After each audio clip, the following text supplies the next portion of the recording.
현대 과학, 결정되지 않은 우주의 미래. 아인슈타인의 상대성 이론은 현대 물리학 전반에 지대한 영향을 미쳤지만 근대 물리학에 포함하는 것이 더 적합하다. 왜냐하면 아인슈타인 이후 물리학은 아인슈타인을 포함해서 그 이전의 물리학과는 근본적으로 다른 세계관을 갖기 때문이다. 갈릴레이, 뉴턴, 아인슈타인은 공통적으로 동일한 세계관을 갖는다. 그것은 결정론적 세계관이다. 결정론적 세계관이란 우주의 미래가 이미 결정되어 있다는 관점이다. 이에 따르면 우주는 수학적이고 물리적인 법칙에 따라 한치의 오차도 없이 정확하게 움직이고 예측된다. 특정 시점에 우주의 물리적 조건에 대해 우리가 정확히 알 수만 있다면 우리는 우주의 과거와 미래를 정확하게 예측할 수 있을 것이다. 이런 면에서 이들은 절대주의적 측면이 강한 과학자 집단이라고 할 수 있다. 그런데 가끔 아인슈타인이 상대성 이론이 이름에 상대성이라고 들어가는 까닭에 상대주의와 연결하려는 견해를 보게 된다. 하지만 이는 타당하지 않다. 상대주의는 보편적이고 절대적인 진리가 없다는 입장으로 관점에 따라 진리가 달라질 수 있다는 견해다. 아인슈타인이 상대성 이론 역시 관측자에 따라 시공간이 고유하게 측정된다는 면이 있으나 서로 다른 관측자에게도 관측의 결과물은 수학적으로 절대적으로 규정되고 예측되는 까닭에 절대주의적이고 결정론적인 측면이 크다. 이름이 상대성이라고 상대주의라고 판단하는 것은 적절치 않다. 물리학에서 상대주의적 성향을 띠는 견해를 찾는다면 그것은 아인슈타인 이후 현대의 양자역학 정도가 될 것이다. 물론 양자역학의 결과 역시 수학적으로 정리되고 예측된다. 다만 차이가 있다면 양자역학의 결과값은 확률로만 예측될 뿐 확정되지 않는다는 것이다. 즉 양자역학의 세계는 비결정론적 세계다. 우주의 미래는 결정되어 있지 않다. 자신이 제시한 상대성 이론에서 탄생한 양자역학이지만 양자역학의 결론인 비결정론에 대해 아인슈타인은 완강하게 반대했다. 양자역학의 대표적인 과학자였던 닐스 보어와의 토론에서 그는 신은 주사위 놀이를 하지 않는다 라며 양자역학의 비결정론적 세계관을 문제 삼았다. 아인슈타인이 보기에 우주는 주사위를 던지는 것처럼 확률에 의존하는 세계가 아니라 인과 법칙으로 견고하게 결정된 세계였다. 이에 대해 닐스 보어는 신에게 이래라 저래라 하지 말라 라고 답했다고 한다. 그리고 20세기 동안의 과학적 실험과 검증은 결국 오늘날에 이르러 양자역학이 손을 들어준 듯하다. 실제로 양자역학의 예측값은 매우 정확한 편이고 실용적인 면에 있어서도 현대 기술 문명에 크게 기여했다. 이제 양자역학에 대해 간략히 살펴보려고 한다. 다만 미국의 이론 물리학자 리차드 파인만은 아무도 양자역학을 이해하지 못했다고 말해도 괜찮을 것 같다 라고 말한 적이 있는데 그가 지적하듯 양자역학은 그 논의되는 범위나 수학적 전문성 그리고 기존의 물리학과 배치되는 철학적 함축 때문에 이해하기 어렵기로 악명이 높다. 따라서 우리는 초기 양자역학에서 자주 언급되어 온 두 가지 개념만을 간단하게 알아보려고 한다. 하나는 하이젠베르크의 불확정성 원리이고 다른 하나는 슈레딩거의 고양이다. 하이젠베르크의 불확정성 원리. 양자역학이 시작된 것은 기술 발전과 함께 원자 이하의 세계에 대한 관측이 가능해졌기 때문이었다. 뉴턴과 아인슈타인이 거시 세계에 관심을 기울였다면 현대 물리학자들은 미시 세계에 대해 탐구했다. 처음에 과학자들은 아무리 작은 세계에 대한 탐구라고 해도 원자나 전자 단위의 소립자들이 뉴턴 역학을 따를 것이라고 생각했다. 하지만 실제로 확인해 본 결과 눈에 보이지 않는 미시세계는 일반적인 상식과는 다르게 움직이는 듯 했다. 이에 따라 미시세계를 기술할 새로운 물리학이 필요해졌는데 이를 양자역학이라고 부르게 된 것이다. 양자역학은 소립자를 측정하는 과정에서 문제가 발생했다면서 탄생했다. 소립자의 크기가 너무 작아서 이를 측정하기가 곤란해진 것이다. 우리가 살고 있는 거시 세계에서는 관측이라는 행위가 정확하게 이루어진다. 예를 들어 내가 사과를 관측하기 위해서는 광원에서 출발하는 빛이 사과의 표면에서 반사되어 내 눈에 들어온 것을 확인하면 된다. 그럼 우리는 사과의 현재 위치와 속도를 측정할 수 있다. 내가 지금 탁자 위에 있는 사과를 본다면 우리는 그 사과의 위치는 우리 집 거실이고 속도는 0임을 알 수 있다. 이것은 마치 고속도로를 달리는 자동차의 속도를 측정하는 것과 동일하다. 자동차를 타고 과속으로 고속도로를 달리면 며칠 뒤에 집으로 속도 위반 딱지가 날라온다. 거기에는 내가 가속한 위치와 속도가 기록되어 있다. 내가 인식하지 못하겠지만 과속 단속 카메라에서 전자기파를 쏴서 내 자동차를 맞춘 후 반사되어 돌아온 전파를 분석해서 위치와 속도를 확인했을 것이다. 하지만 소립자의 세계에서는 이러한 측정이 불가능하다. 이제 자동차를 소립자라고 해보자. 자동차 소립자를 측정하기 위해서 우리는 과속 단속 카메라에서 전자기파를 쏴야 한다.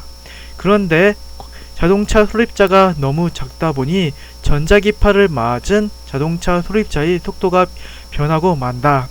이래서는 과속 딱지를 끊어야 하는지 판단할 수 없다. 그래서 자동차 소립자의 속도에 영향이 없을 만큼 작은 전자기파를 쏘았더니 이번에는 너무 약해서 파장이 돌아오지 않는다. 자동차 소립자의 위치를 도통 확인할 수 없는 것이다. 그럼 이제 자동차 소립자를 측정하기 위해서는 어떻게 해야 하는가? 위치를 확인하려고 하면 속도가 바뀌고 속도를 확인하려고 하면 위치가 확인되지 않는다. 즉 위치 속도라는 기본적인 물리량이 동시에 확정되지 않는 것이다. 위치와 속도가 확인되지 않는 것이 뭐가 그리 중요하냐고 생각할지 모르겠으나 앞서 상대성 이론에서 잠시 설명했듯이 물리학에서는 매우 중요한 문제다. 왜냐하면 물리학에서 물질을 이해하는 방식은 시간에 따른 위치와 속도의 방정식을 구하는 것이기 때문이다. 위치와 속도가 확정되지 않는다면 더 이상 물리학을 진행할 수가 없다. 이에 대해 근대 물리학을 이끈 아인슈타인은 위치와 속도가 동시에 확정되지 않는 것은 다만 측정 기술의 한계 때문이라고 생각했다. 언젠가 기술이 더 정밀하게 발전하면 우리는 소립자의 위치와 속도를 정확히 측정할 수 있을 것이라고 말이다. 하지만 현대 물리학의 양자역학자들은 그렇게 생각하지 않았다. 그들은 위치와 속도가 동시에 측정되지 않음이 미시세계의 질서라고 생각했다. 이를 수학적으로 정리한 사람이 하이젠베르크다. 그는 이렇게 동시에 결정되지 않는 미시세계의 원리를 불확정성 원리라고 이름 붙였다. 이러한 결과를 바탕으로 앞으로의 물리학에 대해 과학자들의 선언이 뒤따른다. 이것이 그 유명한 코펜하겐 해석이다. 코펜하겐 해석은 새로운 시대의 물리학으로서 양자역학의 출발을 알리는 선언인 동시에 아인슈타인까지 결정론적 세계가 끝나고 결정되지 않는 비결정론적 세계가 시작되었음을 알리는 선언이었다. 하지만 이렇다고 코펜하겐 해석이 물리학을 포기한다거나 진리는 알 수 없다는 불가지론적인 선언은 아니었다. 여기서 결정론의 세계가 원인과 결과에 정확히 부합하는 인과론적 세계를 대변한다면 비결정론은 확률로서 제한되는 세계를 말한다. 양자역학은 수학적 확률 안에서 비교적 정확하게 기술된다. 코펜하겐 해석이 주요 골자는 두 가지로 정리할 수 있다. 하나는 방금 이야기했던 것처럼 물리량이 동시에 측정되지 않는다 라는 것이다. 관찰하려는 행위가 위치나 속도에 영향을 미치기 때문이다. 이렇게 양자역학에서는 근대 물리학에서는 고려되지 않았던 관측 행위가 물리 현상에 영향을 미친다. 여기에서 코펜하겐 해석이 두 번째 결론이 도출된다. 그것은 물리량이 관측량과 무관하게 객관적으로 존재하는 것이 아니라 관측이 영향을 받는다라는 것이다. 양자역학에서는 고전 물리학에서 배제되었던 관측자가 화려하게 귀환한다. 고전 역학에서는 누군가가 관측을 하거나 말거나 세계는 세계 나름대로 운동하지만 양자역학의 미시세계에서는 누군가가 관측을 할 때에야 비로소 세계가 결정된다는 것이다. 관측하지 않을 때의 세계는 확률로만 예측할 수 있지만 우리가 관측 행위를 할 때 수립자는 비로소 자신이 위치와 속도를 결정한다. 슈레딩거의 고양이. 코펜하겐 해석에 대해서 결정론적 세계관을 가진 물리학자 집단은 크게 반발했다. 아인슈타인이 그랬고 양자역학에서 중요한 역할을 했던 슈레딩거 역시 그랬다. 슈레딩거는 관측을 할 때야 비로소 세계가 결정되고 그 전까지는 단지 세계가 확률로만 존재한다는 양자역학의 결론이 불완전하다고 생각했다. 그래서 이러한 결론이 타당하지 않음을 증명하기 위해 사유 실험을 제안했다. 이 실험은 이후에 슈레딩거의 고양이로 불렸다. 우선 밀폐된 공간에 고양이 독가스가 들어있는 유리병 입자가속기를 넣는다. 입자가속기에서는 1시간 후에 알파 입자가 방출될 수 있고 그렇지 않을 수도 있다. 이때의 확률은 각각 50%다.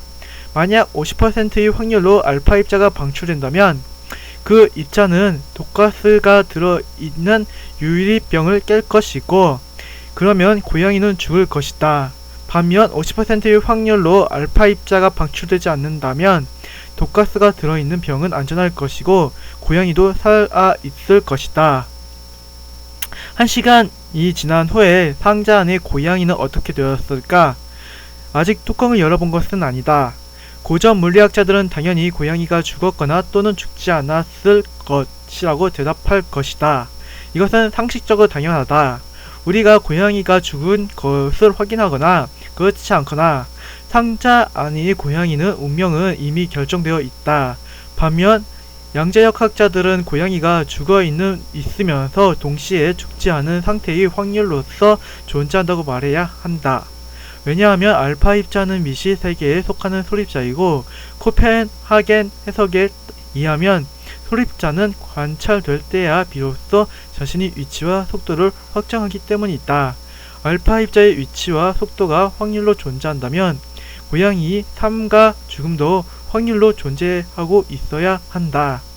슈레딩거는 고양이가 죽은 상태와 죽지 않은 상태를 동시에 갖는 확률로 존재한다는 것은 말이 되지 않으므로 양자역학의 결론에 문제가 있고 불완전하다고 것이 증명되었다고 생각했다. 문제는 최근의 실험 결과를 고려했을 때 고양이가 양자역학자들의 생각처럼 존재할 수도 있어 보인다는 데에 있다. 물리학자들을 당황스럽게 한 이 실험 중에 이중 슬립 실험이라는 것이 있다. 이 실험은 처음에 입자와 파동을 구분하기 위한 실험으로 제시되었는데 실험의 구조는 매우 단순하다. 평면에 두꺼운 막에 얇고 긴 직사각형 모양이 구멍을 두 개 뚫어 놓으면 끝이다. 이제 이 막을 슬릿이라고 부르자. 직사각형이 구멍이 두 개라서 이중 슬릿이다. 슬릿을 가운데에 세워두고 한쪽에는 잉크를 채운 구슬 탄환을 쏘는 기계를 설치한다. 그리고 반대편에는 탄환을 받을 벽을 설치한다. 탄환을 쏜다면 탄알은 우선 이중 슬릿에서 일부가 걸러지고 일부가 반대편의 벽에 도달해서 무늬를 만들 것이다. 이때의 무늬는 당연히 슬릿의 모양대로 긴 직사각형 두 개의 모습이 될 것이다. 다음으로 구슬 탄환을 쏘는 기계에서 탄환 대신 음파를 쏠 수 있도록 해보자. 그리고 음파를 쏜다면 음파는 이중 슬릿까지 도달할 것이고 두 개의 슬릿을 통과하며 서로를 간섭하게 될 것이다. 파동은 서로 만났을 때 상쇄되거나 증폭되는 간섭이 모습을 보인다. 이에 따라 벽에는 간섭한 상태 그대로 간섭 무늬가 찍힌다. 간섭 무늬는 슬립 모양이 긴 직사각형 여러 개가 일렬로 찍힌 모습으로 나타난다. 이중 슬릿 실험은 고전적인 실험으로 벽에 찍힌 무늬를 통해 입자와 파동이 특징을 보여주는 실험이었다. 그런데 실험이 발전함에 따라 사람들은 눈에 보이지 않는 소립자를 대상으로 이중 슬릿 실험을 하게 되었다. 그리고 분명히 소립자는 입자일 것이므로 구슬 탄알처럼 하나의 직사각형 무늬의 잔상을 만들어낼 것이라고 기대했다. 그런데 직접 실험을 진행했더니 소립자가 파동처럼 간섭 무늬를 드러내는 것으로 확인되었다. 이것은 상식적이지 않은 결과다. 왜냐하면 소립자는 당연히 입자일 것이므로 간섭 무늬를 나타낼 수 없기 때문이다. 하지만 실제로 간섭 무늬를 만들었으니 가능한 대답은 기계를 출발한 소립자가 이중 슬릿 앞에서 둘로 나뉜 다음에 각각 두 개의 슬릿을 지나서 서로를 간섭한다는 것이다. 그래서 과학자들은 두 개의 슬릿 중에 소립자가 진짜로 지나가는 슬릿은 무엇인지를 확인하기 위해 슬릿에 검출기를 두어 이를 관찰했다. 그리고 실험을 진행했더니 이번에는 소립자가 간섭 무늬를 만들지 않고 하나의 입자처럼 직사각형 무늬를 하나만 만들어냈다. 즉 소립자는 마치 우리가 관측을 하는지 하지 않는지를 알고 있는 것처럼 행동한다. 관측하고 있지 않을 때는 자신이 위치를 정확하지 않고 확률로만 존재한 채 두 개의 슬릿을 동시에 통과해서 파동처럼 행동하지만 관측을 시작하면 자신이 위치를 확정해서 입자처럼 행동한다. 다시 말해 관측이라는 행위가 확률로 존재하고 있던 세계를 하나의 세계로 확정하는 역할을 하는 것이다. 소립자들이 확률로서 존재할 수 있다고 해도 고양이처럼 커다란 개체가 확률적으로 중첩되어 있다고 생각하는 것은 무리가 따른다. 그렇다면 어느 정도의 크기까지 입자는 위치를 규정하지 않은 상태로 확률로서 존재할 수 있는 것일까? 과학자들은 점점 더 커다란 입자들을 대상으로 이중 슬릿 실험을 하고 있다. 최근에 이루어진 실험에서 탄소 원자 60개가 축구공처럼 연결된 플러렌으로 이중 슬릿 실험을 해보았다. 탄소 원자는 우리에게는 매우 작은 물질이지만 사실 소립자와는 비교할 수 없을 만큼 어마어마한 크기를 가지고 있는 물질이다. 그리고 실제로 실험해보니 실험 장소를 진공 상태에 접근시킬수록 플로렌이 만드는 간섭 무늬가 선명해짐을 확인할 수 있었다. 논리적으로만 생각했을 때는 적절한 실험 조건이 형성된다면 고양이 크기의 물질도 이중 슬릿을 동시에 통과해 간섭 무늬를 얻을 수 있는 것으로 보인다. 정리해보자. 현대 물리학은 기존 물리학과는 다른 세계관을 제시한다. 그것은 결정되지 않은 확률로서 존재하는 세계다. 근대까지 물리학자들은 현재 우주의 조건만 알면 당연히 미래를 예측할 수 있다고 생각했다. 하지만 현대의 양자역학자들은 이러한 생각을 거부한다. 결정론이 오랜 전통을 깨고 비결정론이 세계를 추구한다는 점에서 양자역학자들은 기존 물리학자들에 비해 상대주의적 측면을 갖는다고 할 수 있다. 그렇다면 과학 내에서도 진리 자체를 거부하는 회의주의적 측면을 찾아볼 수 있을까? 과학 철학이 일부 입장에서 과학적 진리에 대한 회의와 비판을 찾아볼 수 있다. 간략하게 과학 철학의 회의주의에 대해서 알아보자.